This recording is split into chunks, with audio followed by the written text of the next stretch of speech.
सूर्या चंद्रमसः पुनर्ददता अग्नता जारता समगमे मही। हमारे आचार्य प्रवर वैदिक वाग्मय के सारस्वत और प्रतिभा संपन्न आचार्य हम लोगों के बीच में उपस्थित है। उनका मार्गदर्शन हमको मिलेगा और मिलता रहेगा। आचार्य बहुत ही प्रबुद्ध वैदिक साहित्य और वैदिक जो लिटरेचर है उसको जानने वाले हैं और मंत्रों के बड़े विशेषज्ञ हैं। उनका उन पर गहन अध्ययन है और हम लोग कैसे मोक्ष मार्ग की ओर अग्रसर हों उसके बारे में भी हम वो लोगों को निर्देश देते रहते हैं। तो ऐसे आचार्य का बहुत बहुत अभिनंदन वंदन, वो हमारे बीच में आए और हम लोगों का मार्गदर्शन करें। आइए आचार्य प्रियस जी, आपका कोट सा प्रणाम, धन्यवाद।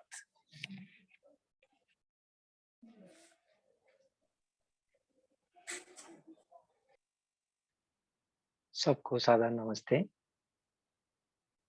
परमपिता परमात्मा के मुख्य नाम एक बार ओम का उच्चारण करते हैं। ओम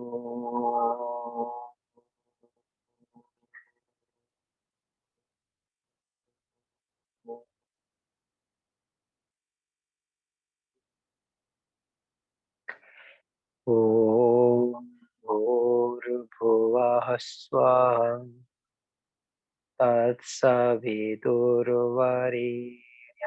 भर्गो देवस्य धीमहि धियो यो नः प्रचोदयात्।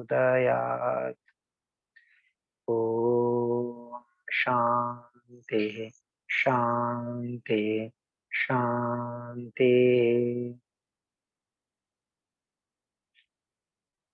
उपस्थिति सभी महान भावों, पुजारी योग्य मातृशक्ति,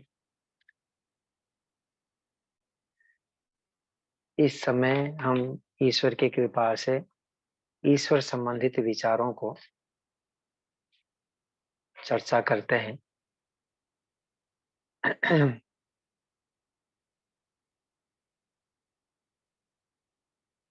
हम अपने जीवन को सार्थक बनाने और दूसरे के जीवन को सार्थक बनाने के लिए निरंतर पुरुषार्थरत है।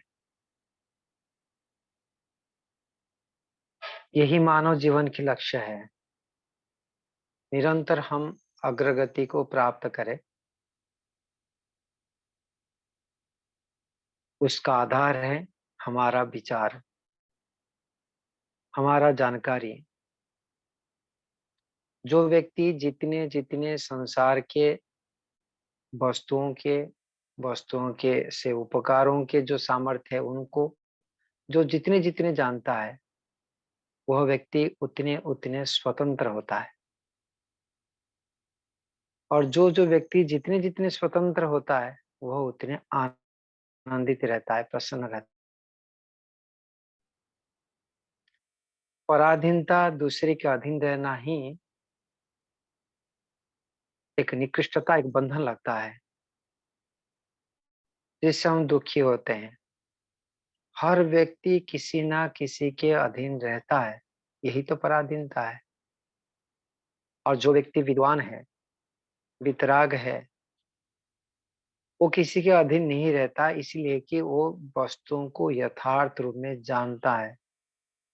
उसको सदुपयोग करने का अर्थात यथा योग्य व्यवहार करने के सामर्थ्य रहता है। किसी सरकारी कार्यालय में एक ऑफिसर है, एक चपरासी है, इन दोनों में भेद मात्र ज्ञान की है। ऑफिसर अनेक व्यक्तियों को अधीन करता है और अपने कार्य को सुचारू रूप में कर लेता है, और चपरासी किसी के अधीन नहीं कर पाता है, कई व्यक्ति के अधीन रहना पड़ता है। एक घर के माताएं घर के अंदर ही रह पाते हैं, बाहर नहीं जा पाते हैं। खाना बनाना और परिवार को संभालना इतने ही कार्य कर पाते हैं, और एक माताएं चंद्रमा तक भी पहुंच जाते हैं, भारत के प्रधानमंत्री बन जाते हैं, बड़े बड़े कार्य कर लेते हैं। इसमें भी भेद बुद्धि का ही है। अर्थात जो व्यक्ति जितने बुद्धियों के प्रयोग अधिक करता है, अर्थात वस्तुओं के जानकारी अधिक होता है, उस वस्तुओं से लाभ अधिक उठा पाता है और वो सुखी हो पाता है। इसलिए शास्त्रकार ने सांख्य दर्शन में भी कहे कि हमारे बंधन के कारण, अर्थात इस शरीर में जो बंधे हुए हैं हमने, उसका कारण अविवेक है। योग दर्शनकार भी कहे कि विवेक वैराग्य के अभाव में और विवेक वैराग्य अभ्यास के अभाव में, विवेक अर्थात वस्तुओं का यथार्थ जानकारी, वैराग्य अर्थात वस्तु को जानने के पश्चात छोड़ने योग्य को छोड़ देना, ग्रहण करने योग्य को ग्रहण कर लेना, और अभ्यास स्थिति को निरंतर बनाए रखने के लिए प्रयत्नशील रहना। इन तीनों ही मुक्ति के साधन हैं और इन तीनों के अभाव से व्यक्ति बंधन है। जो जितने अविवेकी है, जो जितने अवैराग्यवान है, वह उतने बंधन में है, उतने पराधीनता है। कोई इंद्रिय के पराधीनता है, कोई मन के पराधीनता है, कोई शरीर के पराधीनता है, कोई परिवार के पराधीनता है, कोई देश के पराधीनता है। इन सभी के आधार हमारे चित्त है, हमारे विचार हैं। उन विचार को उत्कृष्टता बनाना ये हमारे धर्म है। इस दृष्टि से हम देख रहे थे कि ईश्वर हमारा कौन है, ईश्वर के साथ हमारा संबंध क्या है, क्या ईश्वर एक सत्ता है? यदि सत्ता है तो हमारे लिए किस काम के हैं? यदि काम के हैं तो किस किस कार्य को वो करते हैं, हम उनके साथ कैसे व्यवहार करें? इस विषय को लेते हुए हम क्रम से विचार कर रहे हैं। तो कल हम विचार किए थे, ईश्वर एक सत्ता है जो निरंतर हमारे रक्षा करते हैं, परम हितैषी है, यहीं पर विद्यमान है, हमारे बातों को विचारों को समझते हैं। ऐसे प्रभु हमारे पास में है जो सर्वत्र परिपूर्ण है, अनंत है, सीमा से रहित है, परंतु चेतन है, वो अपना है, हमारे हृदय में, हमारे विचार में बैठे हुए हैं। हम कितने जानते हैं, हम क्या विचार कर सकते हैं, क्या कर सकते हैं, वो सब कुछ जानने वाले सर्वज्ञ प्रभु यहीं पर विद्यमान है। निरंतर संसार को उत्पत्ति करते हुए और रक्षा करते हुए, अनावश्यक पदार्थों को लय करते हुए, हमारे जीवन के कर्मों को देखते हुए, कर्म फल देते हुए, वेद के ज्ञान को देते हुए हमको रक्षा करते हैं। हम मनुष्यों को अविद्या से, अभाव से, अन्याय से, अधर्म से रक्षा करते हैं उत्तम प्रेरणा देकर। परिणाम ताप संस्कार गुणवृत्ति विरुद्ध दुख, इनसे भी रक्षा करने के लिए तत्पर, और आध्यात्मिक आदि भौतिक आदि दैविक दुखों से भी रक्षा करने के लिए तत्पर, सर्वरक्षक, सभी ओर से सदा रक्षा करने वाले, जो सदा वर्तमान है, उस ईश्वर को हम उपेक्षित करते हैं, जो अनुचित है, जिसके कारण से हम उस ईश्वर से लाभ जो उठाना चाहिए उठा नहीं पाते हैं और बार बार बंधन में आते हैं। इस शरीर रूपी बंधन में, जहां पर हड्डी, मांस, मल मूत्र आदि पड़ा हुआ है, उसके अंदर में यह आत्मा बार बार आना चाहता है और आता है। आज किसी जिज्ञासु ने मुझे प्रश्न किए कि आचार्य जी, ये संसार जीवात्मा के साथ में इस प्रकृति के संबंध कब से हुआ है, क्यों होता है? आत्मा परमात्मा के साथ है, आत्मा शरीर के साथ, मन बुद्धि के साथ संबंध क्यों होता है, क्या कारण है? तो मैंने कहा कि अविद्या, अविद्या के कारण से, अर्थात अज्ञानता के कारण से, जो छोड़ने योग्य है उसको धारण करके बैठे हुए हैं, जो धारण करने योग्य है उसको छोड़ के बैठे हुए हैं। तो शरीर या संसार हम रहने के स्थान नहीं है। जब रहते हैं उसको सुव्यवस्थित व्यवहार करना कर्तव्य है, परंतु रहने के स्थान नहीं है। रहने के स्थान तो आत्मा के लिए परमात्मा ही है, अर्थात मुक्ति ही हमारा स्थान है, आवास है। समझना बहुत क्लिष्ट है, परंतु यह सत्य है। जिस उद्देश्य से हम जीवन जी रहे हैं, उस उद्देश्य की पूर्ति भी यहीं पर नहीं हो सकता है, केवल केवल ईश्वर से ही हो सकता है। हम स्वीकार करें ना करें, आज समझ में आए न आए, कभी ना कभी तो आना ही होगा। कभी ना कभी इस सत्य मार्ग में जाना ही होगा, तब ही प्राप्त कर पाएंगे। जैसे किसी ने किसी को कहा कि आप गुजरात में रहते हैं, गुजरात से आप दिल्ली जाएंगे, दिल्ली के कमला नगर में अशोक आर्य जी रहते हैं, उनके पास जाएंगे तब वो आपको 10 लाख रुपया मिलेगी। यदि 10 लाख रुपया को प्राप्त करना है तो वो आपको कभी ना कभी जाना ही होगा। आज साधन नहीं है, आज समझ में नहीं आता है, लेकिन यदि प्राप्त करना है तो जाना ही पड़ेगा। ऐसे ही संसार में जितने भी जीवात्मा है, उनके स्वाभाविक प्रवृत्ति है कि दुखों से छूटूं और आनंद को, सुख को प्राप्त करूं। ये यथार्थ है कि नहीं? जन्म से लेकर मृत्यु पर्यंत यही तो कार्य करते हैं।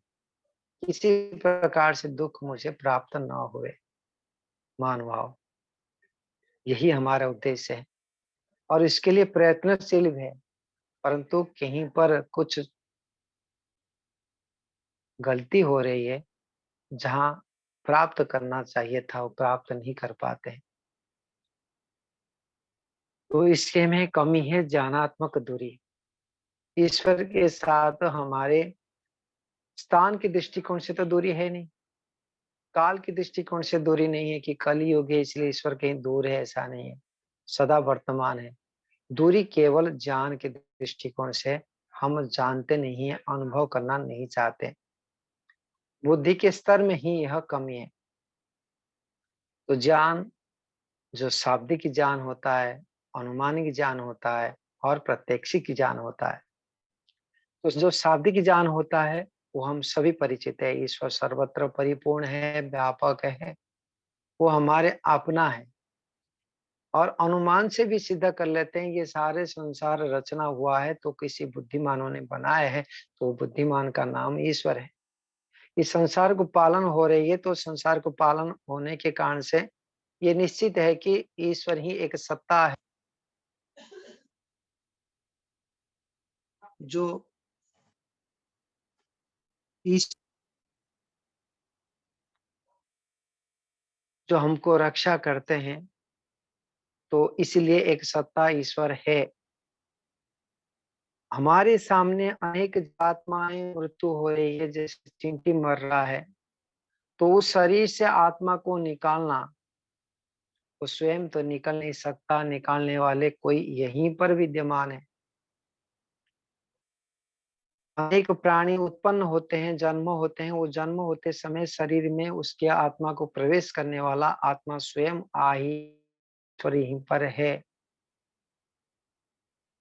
हम कर्म करते हैं परंतु फल प्राप्त करने में सामर्थ्य नहीं है, हमारे कर्मों के आधारित फल प्राप्त हो रही है। हम व्यायाम करते हैं तो हमारा आयु वृद्धि होती है, हम ब्रह्मचर्य का पालन करते हैं तो हमारा जस कीर्ति आदि सब वृद्धि होती है। ये स्पष्ट है कि हमारे कर्मों के आधार पर फल देते ही ईश्वर विद्यमान है, जो हमारे मन को भी जानते हैं, सारे कर्मों को भी जानते हैं। तो ऐसे अनेक प्रकार के हम ईश्वर को अनुमान से भी सिद्ध कर लेते हैं, वो बुद्धि में भी आ जाता है।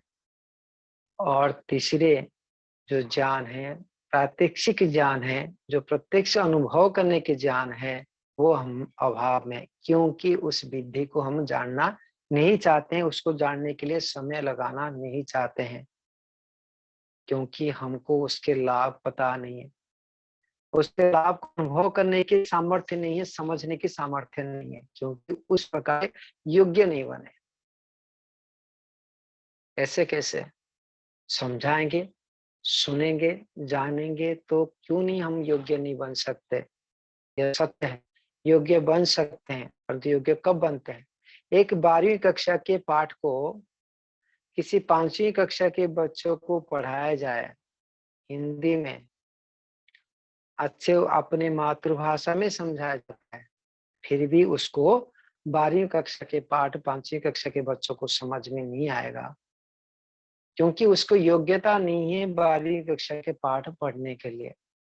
जब वो पढ़ते-पढ़ते 11वीं कक्षा तक पहुँच जाता है, तब वो 12वीं कक्षा के पाठ को समझाया जाए तो समझ लेता है। महानुभाव, हम सभी विषय को समझ लें, वो भी संभव नहीं है। परंतु समझने के लिए इच्छा करें, तब वो हम धीरे-धीरे उस तक पहुँच सकते हैं। जब 5वीं कक्षा के पाठ को पढ़ते समय बच्चा समझ ले कि मुझे 12वीं कक्षा तक पढ़ना है, तो मुझे 6ठी पढ़नी होगी, 7वीं पढ़नी होगी, 8वीं पढ़नी होगी, तब जाके मैं 12वीं कक्षा को समझ सकता हूँ। तब वो व्यक्ति धीरे-धीरे प्रगति करते हुए उस विषय को समझने के प्रयास कर पाता है।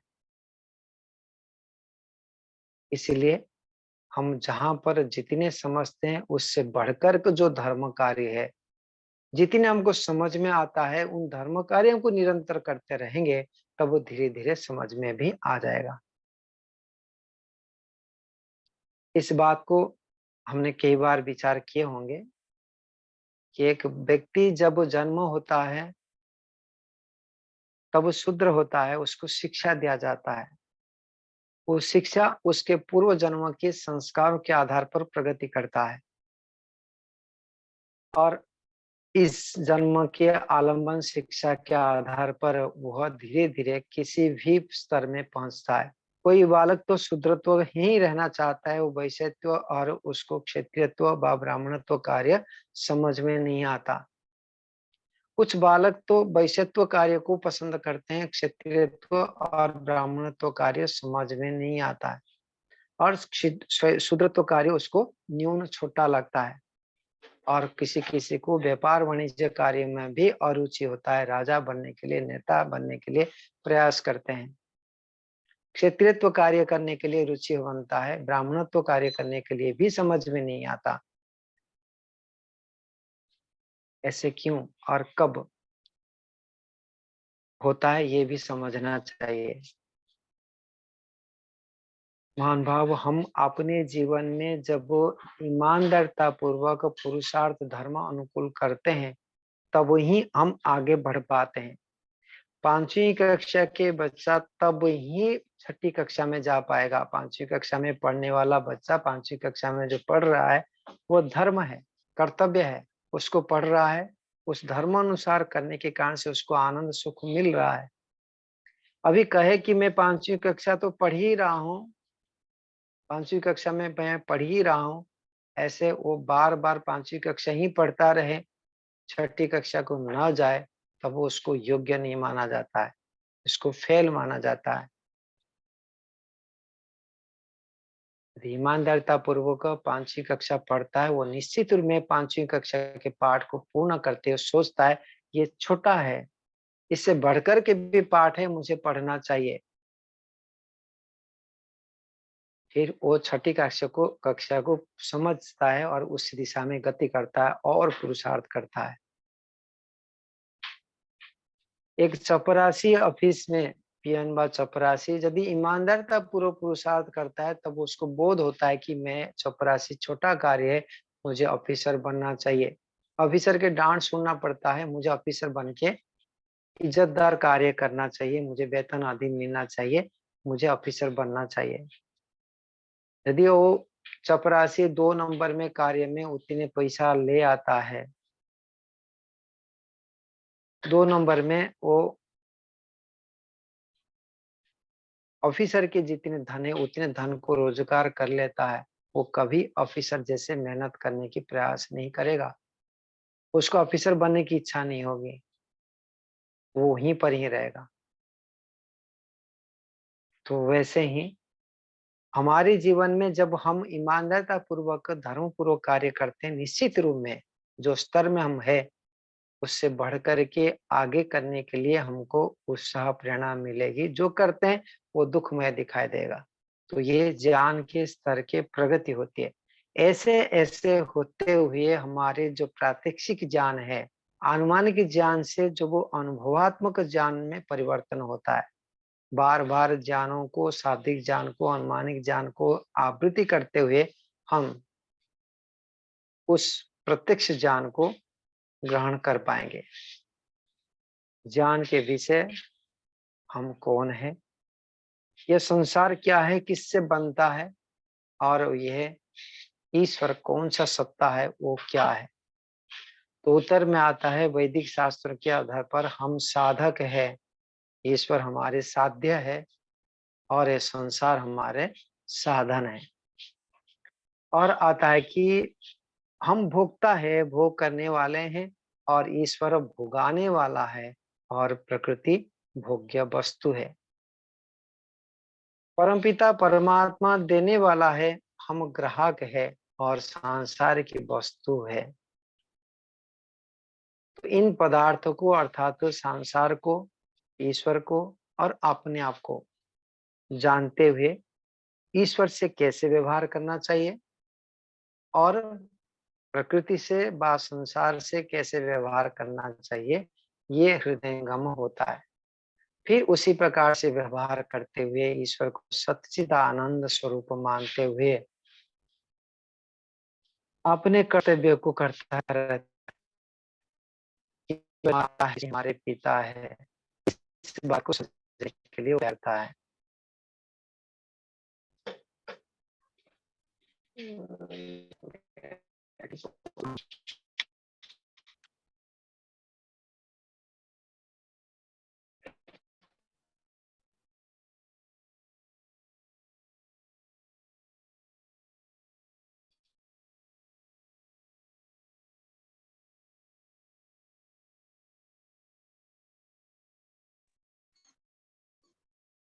अच्छा प्रिय जी, आपकी आवाज नहीं आ रही।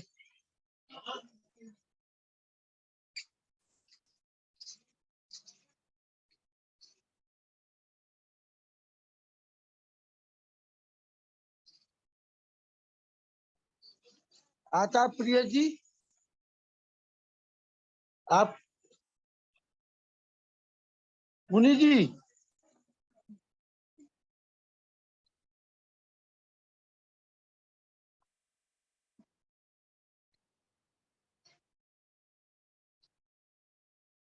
मुनि जी जब तक आप आ जाइए तब तक उनकी आवाज नहीं आ रही है।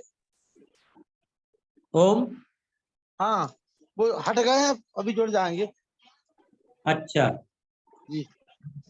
ओम शन्नु मित्रात्तम वर्णः तन्नो भृत्यरेमः शन्न इंद्रो बृहस्पतिः तन्नो विष्णु गुरुक्रमः।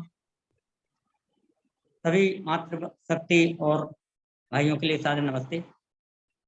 हमारे बीच में आज हमारा कल का जो विषय था, ईश्वर के साथ हमारा संबंध, ईश्वर हमारा कौन है, इस विषय पर हमारे सम्मानीय आचार्य श्री प्रियस जी बहुत अच्छा विस्तार से विवरण दे रहे थे। आचार्य जी आ गए हैं।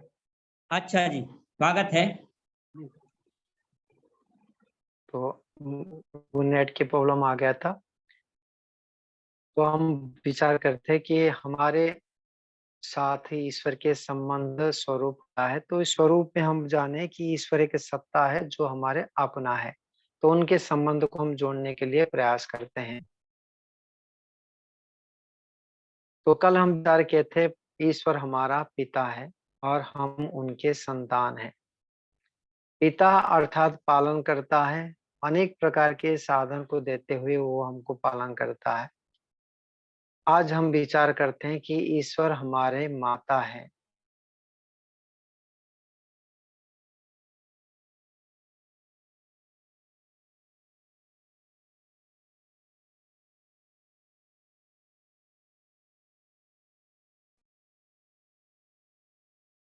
अर्थात वो भी दृष्टिकोण से हमारे निर्माण करते हैं। ऐसे ही ईश्वर हमारे को यथार्थ बोध तो कराते ही हैं, साथ साथ शारीरिक पुष्टि को भी प्रदान करते हुए भी हमारे निर्माण करते हैं। ऐसे ईश्वर हमारे माता माताएं छोटे क्या चाहिए, वो अजान है, कहाँ करता है पता नहीं, कैसे सोता है पता नहीं, कैसे खाता है पता नहीं, उसको एक एक करके सिखाया जाता है। ऐसे ही परमपिता परमात्मा सृष्टि प्रारंभ से लेकर अभी तक हमको ज्ञान प्रदान करते हुए शिक्षा प्रदान कराते हैं। एक दूसरे परमपिता परमात्मा ने निरंतर हमारे जो हम गलती करते हैं, जानते नहीं है, उसको ईश्वर समझते हैं, ये अबोध है, ये नहीं जानता है। जैसे माता पिता शिशु को सेवा करते हैं, उसी प्रकार से ईश्वर भी निरंतर हमारी सेवा करते हैं। करते हैं कि नहीं? विचार करें। क्या खाना चाहिए, क्या नहीं खाना चाहिए हमको पता नहीं। क्या एक दूसरे के विरुद्ध आहार है हमको पता नहीं है, शारीरिक है। ऐसे ही मानसिक कैसे, कब कैसे विचार करना चाहिए, किसके विषय में कैसे विचार करना है हमको पता नहीं है। परिवार के संबंधित हमारा कर्तव्य क्या है हमको पता नहीं है, समाज के प्रति हमारा कर्तव्य क्या है पता नहीं है, धर्म के प्रति क्या हमारा कर्तव्य है पता नहीं है। फिर भी हमको समाज सुख, परिवार सुख, राष्ट्र के सुख, शरीर के सुख हमको प्रदान होता है। अब होता है, कौन ये सुख को देता है? जैसे छोटे बालक को पता नहीं कैसे सोना चाहिए और माता ने उस मूत्र को, मल को साफ करते हुए हमको सुरक्षित रखते हैं, हमको आनंद देने के लिए प्रयास करते हैं, हमारे निर्माण करते हैं कि आज नहीं तो कल ये मेरे लड़का, मेरे बच्चा बड़ा हो जाएगा और बुद्धिमान हो जाएगा। ऐसे ही ईश्वर भी हमको अबोध मानते हुए निरंतर रक्षा करते हैं। कितने प्रदूषण फैलाते हैं, कितने हम दूसरे को हिंसा देते हैं, फिर भी ईश्वर शुद्धि की व्यवस्था करते हुए हमारे कल्याण के लिए निरंतर तत्पर है। और ये माता कुछ काल के लिए नहीं है, जैसे संसार की माता तो कुछ काल के लिए होते हैं। हम जीवित रहते रहते माताएं चले जाते हैं। हम नित्य सदा नहीं रह पाते हैं, हम अनाथ बन जाते हैं। अर्थात माता पिता हमारे से दूर हो जाते हैं, परंतु ईश्वर ऐसे सत्ता है, ऐसे माता पिता है हमारे, वो कभी हमारे से अलग नहीं हुए। हम विश्राम करते हैं, वो कभी विश्राम नहीं करते। हम भूल जाते हैं, वो कभी हमको भूलते नहीं है। हम कभी मानते नहीं है, उसको अवमान न करते, तू मेरी माँ नहीं है, तू मेरे पिता नहीं है मानते हैं, तब भी ईश्वर हमको संतान से रहित नहीं करते। ऐसे हमारे माता पिता है ईश्वर, जो सदा वर्तमान है, ये है। ऐसे सत्तावान ईश्वर को हम भूलते हैं। तो ईश्वर हमारे माता है, निर्माता है, हमारे पालक करने वाले तो पिता ही है। बाह्य को बौद्धिक को दोषों से, अविद्याओं से, अधर्म से रक्षित हुए माता हमारे निर्माता है। हर गलत कार्य करते समय ईश्वर हमको अंदर से प्रेरित करता है, गलत है, भय उत्पन्न करता है, संशय उत्पन्न कराता है, मन में विचार आते ही, अर्थात आत्मा संस्कार को उद्बुद्ध करते ही अंदर से, पहले आत्मा से ही वो बोध करता है कि ना, ये उचित नहीं है। फिर भी संस्कार के कारण से, स्वार्थ के कारण से, अज्ञानता के कारण से हम अधर्म कार्य के प्रति झुक जाते हैं, अधर्म कार्य करते हैं, परिणाम से दुखी होते हैं। तो जो हमारे बुद्धि के स्तर है, जो योग्यता है, उस योग्यता के आधार पर उन ईश्वर के बातों को समझ पाते हैं। योग्यता न होने के कारण से प्राय तो समझते ही नहीं।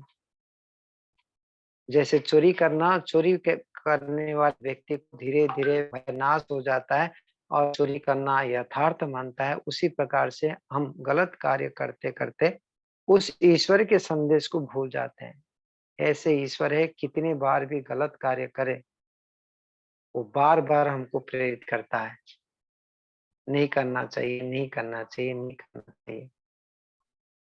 तो ऐसे ईश्वर के स्वरूप, और ईश्वर हम माँ है, माता है, सभी सुख दुख के साथ हमारे रहते हैं माताएं, हमारी बातों को ठीक से समझते हैं, हमें मार्गदर्शन देते हैं, हमको निर्माण कराते हैं।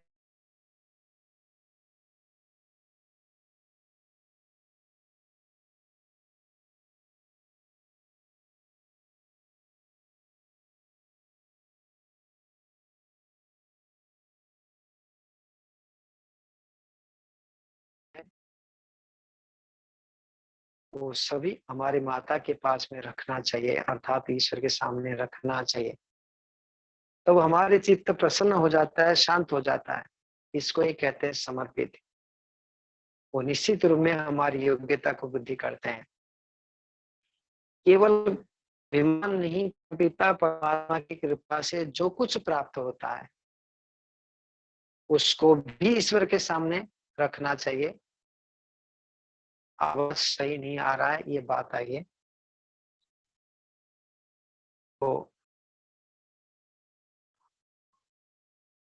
प्रयास करता हूं मैं फिर। हाँ, नेट की वजह से आवाज थोड़ी रुक रुक के आ रही थी, मतलब बीच में अभी कट भी गया हाँ, था जी। अभी ठीक आ रहा है। हाँ, अब तो ठीक आ रहा है जी। चलो, तो मैं निवेदन कर रहा था कि परमपिता परमात्मा के साथ निरंतर संबंध रखना चाहिए। वो संबंध रखने के लिए हमको कुछ वाक्यों को, कुछ शब्दों को भी रटना होता है। जैसे आर्य समाज के दूसरे नियम है, प्रभु आप सच्चिद आनंद स्वरूप है, निराकार है, सर्वशक्तिमान है, न्यायकारी है। ऐसे इन शब्दों को जोड़ते हुए इस ईश्वर को, सत्ता को मैं सुना रहा हूँ और ईश्वर सुन रहे हैं। ये होता है व्याप्य व्यापक संबंध। इस व्याप्य व्यापक संबंध जोड़ने के पश्चात एक रिलेशनशिप जोड़ना पड़ता है। आप हमारे लिए कौन है? आप हमारे लिए महान है, आप हमारे लिए सर्वश्रेष्ठ है। उस सर्वश्रेष्ठता को रखते हुए संभावना करेंगे, तब चित्त उदार होता है, पात्र बन जाता है। संसार की वस्तु समस्याएं सब छूट जाता है, तुच्छ हो जाता है और ईश्वर एक प्रधान हो जाता है। वास्तव में संसार की वस्तु तुच्छ ही है। कल जैसे विचार किए थे, वस्तु को देने वाला व्यक्ति महत्व होता है, वस्तु महत्व नहीं होता है। धन महत्व नहीं होता, धनवान के प्रति हम प्रिय बन जाए तो धन हमारे ही हो जाएगा। तो इसी प्रकार से जो गुणवान है, सामर्थ्य युक्त से ईश्वर है, उसको यदि हम अपना बना दिए तो सभी सामर्थ्य, सारे संसार अपना हो जाता है। योगी व्यक्ति जो ईश्वर के साधक है, वो संसार की कामना नहीं करता है, वो ईश्वर की कामना करता है। उसको संसार नहीं चाहिए, उसको ईश्वर चाहिए, तो वो संसार उसके पास बहुत प्राप्त होता है। उस योगी के पास जो एक किसी को नहीं चाहता है, उसके पास हजारों व्यक्ति है। जो 1 रुपया भी नहीं चाहता, उसके पास करोड़ों रुपया की सामर्थ्य आता है।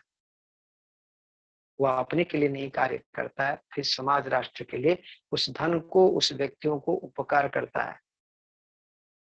ऐसे स्थितियां हैं।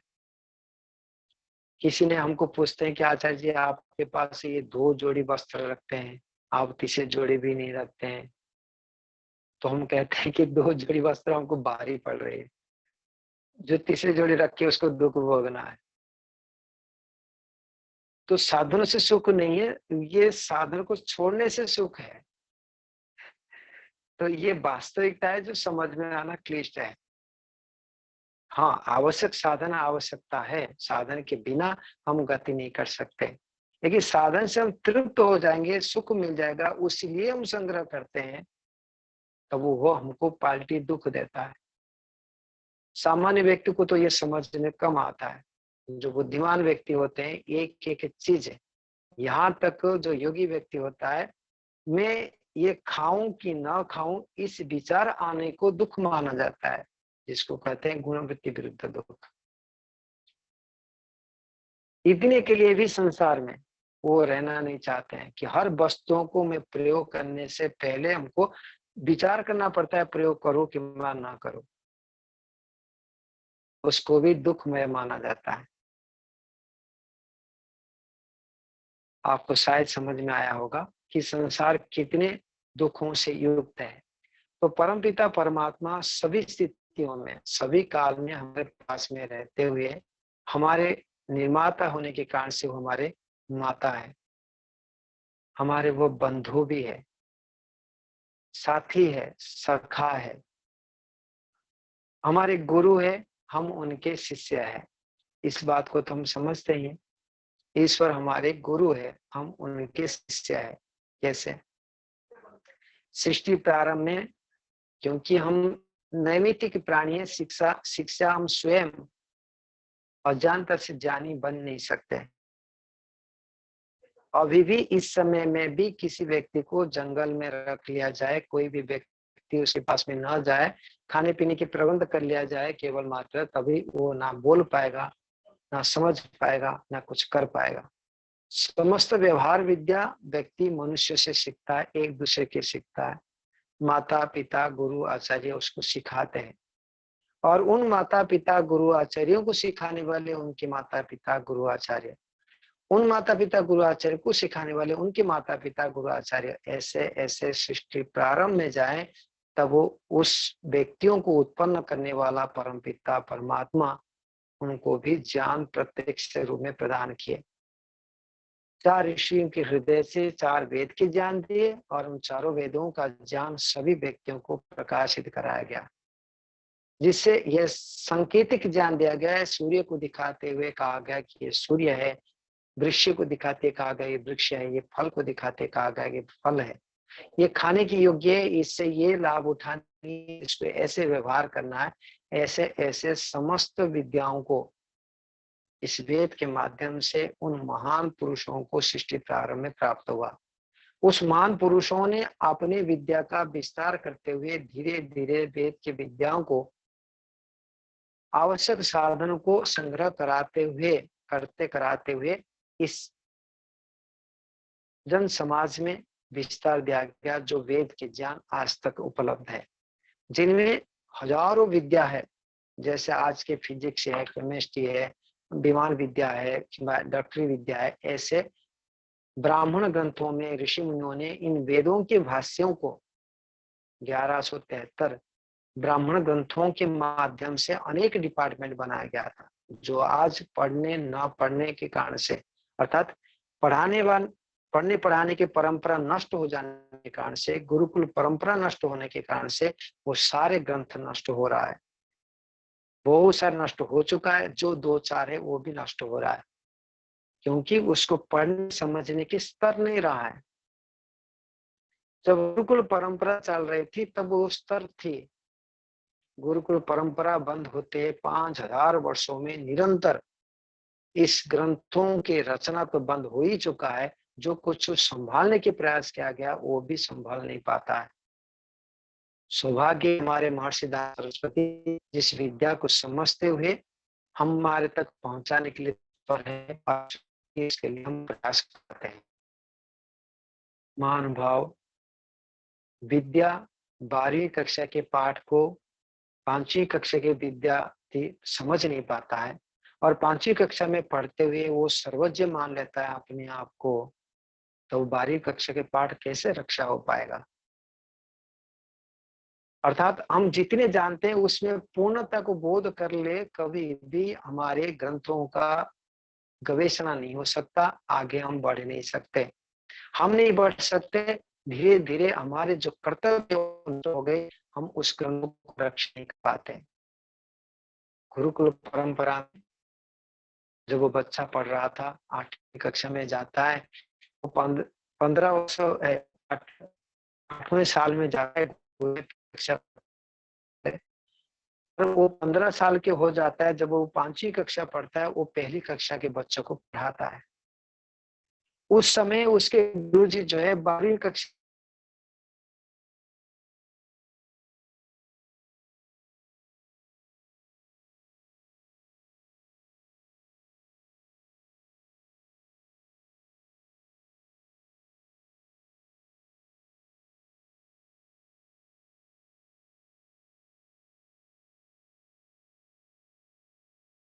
आचार्य जी से पढ़ते हैं तो और 5वीं कक्षा के पाठ को पढ़ाते हैं। इस विद्या को उन्होंने हाँ आवाज आने लगी है, नेटवर्क प्रॉब्लम हो रही है आपकी।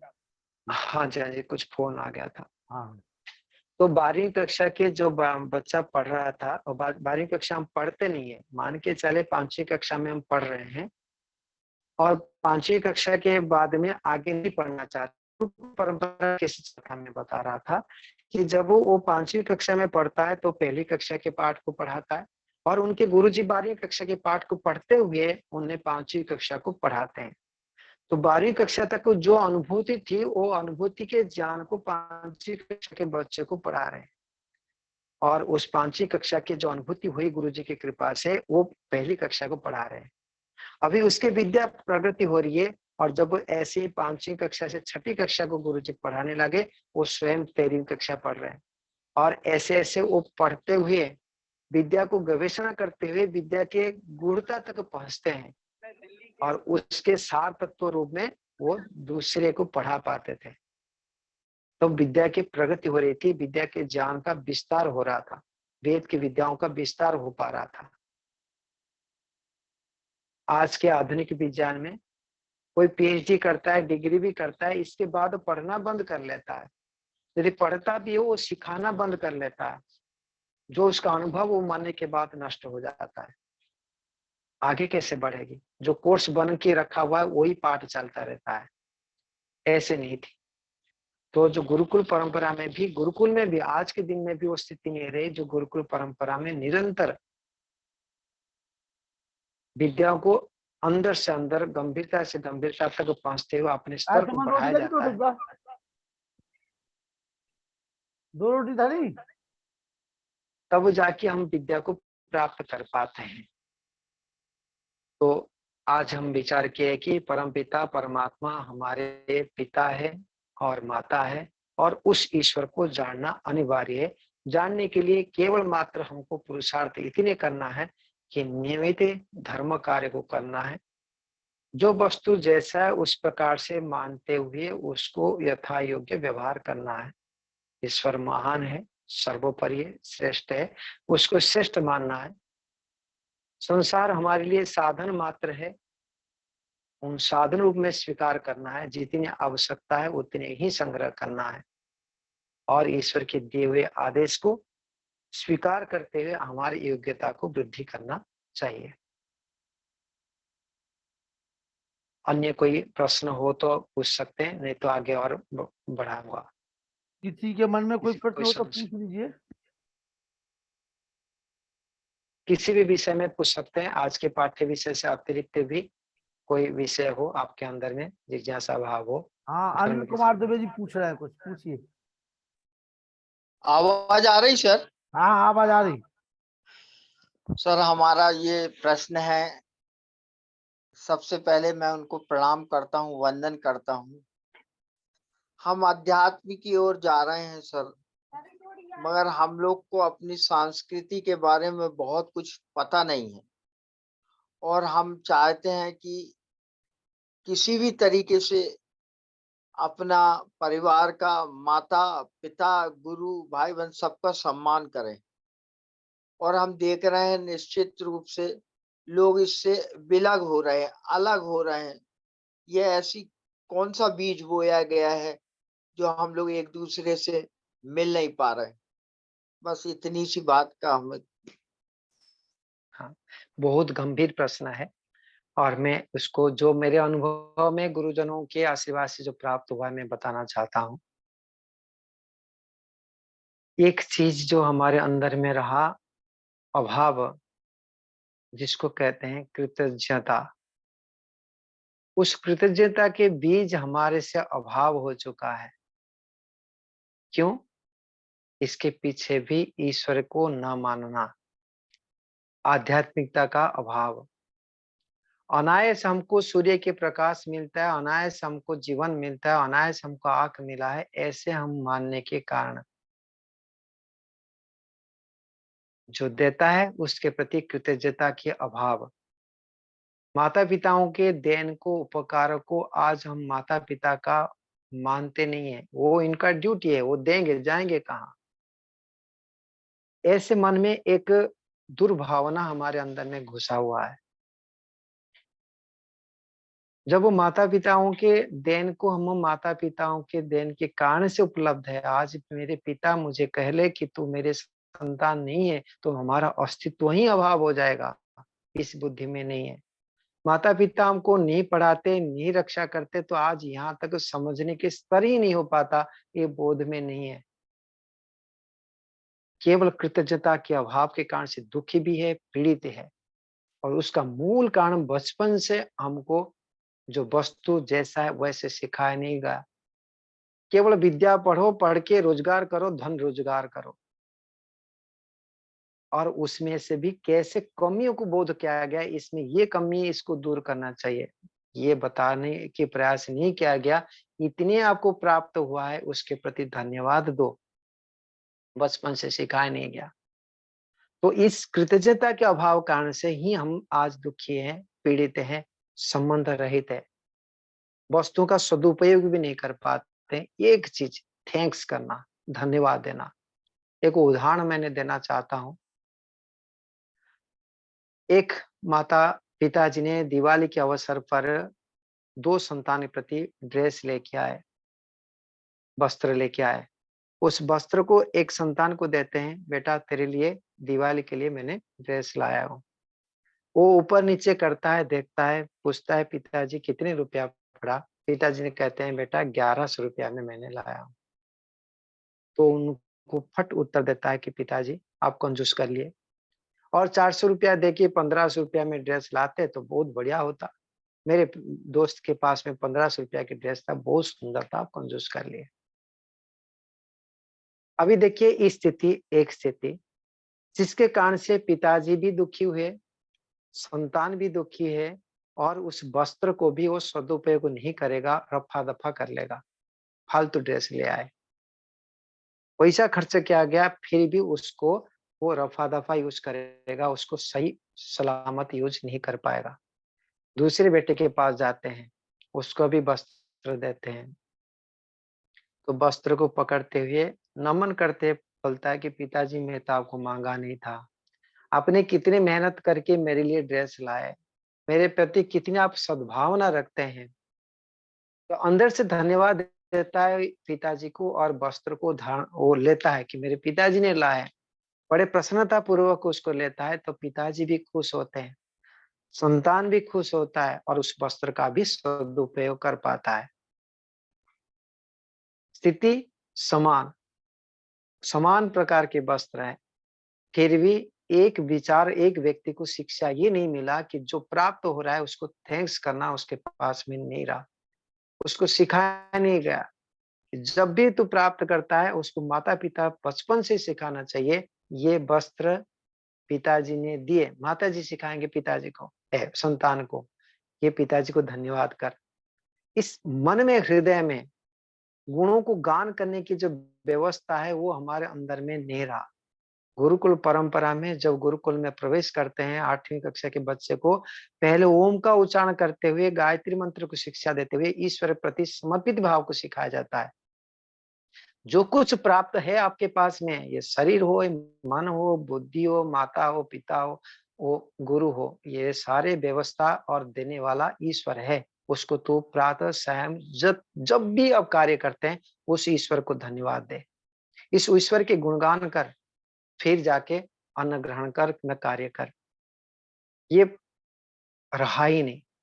इस परंपरा, हमने वैदिक परंपरा को रहित होने के कारण से, गुरुकुल परंपरा से रहित होने के कारण से शिक्षा मिला ही नहीं। क्या मिला? ये बढ़िया सामान है, इसको ही प्राप्त करना चाहिए, इस चीज को नहीं प्राप्त करना चाहिए। वस्तुओं को जो कमी है उसको दिखाया गया कि इसमें ये कमी है, इससे बढ़िया चीज ये दुनिया में होता है, उसको प्राप्त कर। इससे बढ़िया चीज प्राप्त होता है, उसको प्राप्त कर। जो वस्तु मिलता है उसको छोटा माना गया, और जो नहीं मिलता है उसको बड़ा मानते, उसके पीछे दौड़ने के लिए जीवन लगा दिए, जन्म से लेकर मृत्यु पर्यंत। जो मिला उसको देखना नहीं। एक ग्लास में पानी मिला है ना, पानी में पानी क्यों मिला, शरबत क्यों नहीं मिला? पानी मिला तो इतने क्यों मिला, ठंडी क्यों मिला? जो भी है, कमी को देखा जाता है, इससे हम दुखी होते हैं। कमी को देखो, उसको दूर करने के प्रयास करो, मना नहीं है, परंतु पहला जो प्राप्त हुआ है उसके प्रति थैंक्स करो, धन्यवाद दो। इसके बाद में संतोष हो जाओ, आनंदित हो जाओ उस वस्तु को प्राप्त करते हुए। फिर दूसरे जो कमी है उसको पुरुषार्थ करेंगे, उसके लिए साधन को संग्रह करेंगे, उसमें मना नहीं, कोई आलस्य प्रमाद की बात नहीं, परंतु शिक्षा के अभाव है हमारे पास, जिसमें मूल कारण है कृतज्ञता के अभाव। यदि ये कृतज्ञता बीज यदि हमारे को प्राप्त हो जाए, जो व्यक्ति जितनी प्राप्ति अंदर से, बोलना कोई जरूर नहीं है, बोल के भी स्वार्थ पूर्ति करना चाहते हैं वो नहीं, अंदर से लगना चाहिए कि ये व्यक्ति मेरे लिए काम का है, इसके व्यक्ति के कारण से मैंने इतने लाभवान हूँ, इतने उसके व्यक्ति प्रति हमारा समर्पण हो जाता है और सामने वाला व्यक्ति छप्पर फाड़ के देने के लिए राजी है। हम परीक्षण कर सकते हैं, जो सामर्थ्यवान व्यक्ति है, जो धार्मिक व्यक्ति है, उनके सामने जाके मन में ही आप यदि विचार कर ले कि ये कितने बढ़िया व्यक्ति है, तब वो सामने वाले व्यक्ति जो कुछ है आपको देने के लिए तत्पर बन जाता है। अंदर से होना चाहिए। तो हम तो व्यक्ति को, धनवान व्यक्ति को, धार्मिक व्यक्ति को देखते हुए ये लगता है कि ये कैसे कर लिया? मैं नहीं कर पाता हूँ, ये कैसे कर लिया? ये कुछ 2 नंबर में क्या होगा? ऐसी ईर्ष्या भावना उत्पन्न हो जाता है, क्योंकि ईश्वर की व्यवस्था को, ईश्वर को समझने के प्रयास नहीं है। आध्यात्म का ही अभाव है, माने व न माने। सामने वाले के प्राचीन काल में हमने जो इतिहास को पढ़े हैं, नहीं, वो शूद्र भी आध्यात्मिक बनता था, वैसे आध्यात्मिक बनता था, नहीं, वो राष्ट्र का, देश का सही सलामत व्यवहार कर पाता था। आध्यात्मिक व्यक्ति ही पदों को कर्तव्य आकार में वहन करता था, सम्मान के योग्य मानता नहीं था। राजा बनता था, धार्मिक राजा, आप समझते हैं, धार्मिक राजा अपने को बोझ मानता था। वो सम्मान होके छाती फुला के काम नहीं करता था, जो धार्मिक होते थे। वो देश भर के मैं सेवक हूँ, सभी की जिम्मेदारी मेरे। आज घर में भी जो आदर्श पिता होता है, वो अपने को क्या मानता है? मेरे ऊपर में इतने बर्डन है, मेरे पिता पद मिला है, मुझे दायित्व मिला है, मेरे कर्तव्य है कि मेरे परिवार को मंगल करूं। ऐसे भावना करना धार्मिकता है। और वो चाहता है कि मेरे बेटे मेरे समान बन जाए, मैं हट जाऊं। आज तो वो नहीं, मुझे पद चाहिए, सम्मान चाहिए। पद के लिए, सम्मान के लिए कार्य करते हैं, परंतु सेवा के लिए, कर्तव्य के लिए नहीं किया जाता है, क्योंकि ईश्वर के डर नहीं, न्याय व्यवस्था के डर नहीं। तो कहने का तात्पर्य है, दोष उनका भी नहीं है, दोष तो हमारे धार्मिक विद्वानों का है, जिनके हमारे आचरणों से, हमारे विद्या से हम दूसरे को प्रभावित नहीं कर पाए। जो वेद को धारण करने वाले, वेद को जानने वाले विद्वान का ही कमी है, जिन्होंने प्रभावित ढंग से दूसरे व्यक्ति के पास रख नहीं पाए, कि वह आचरण नहीं कर पाए, पीड़ित है। उनके कमी के कारण से परंपरा, महाभारत के पश्चात से ये परंपराएं नष्ट हो के पूरा नष्ट हो चुका है। तो वो जब तक नहीं हो पाएगा, तब तक तो ये वृद्धि रहेगी ही। तो जितने हो सकता है हम स्वयं करें, तो दुनिया सुधारने के लिए प्रयास कर सकते हैं। ओ बहुत बहुत आभार आचार्य प्रिय जी। और मैं निवेदन करूंगा डॉक्टर राकेश कुमार आरजी से, आप आइए, 15 मिनट का समय है आपके पास, आइए। ॐ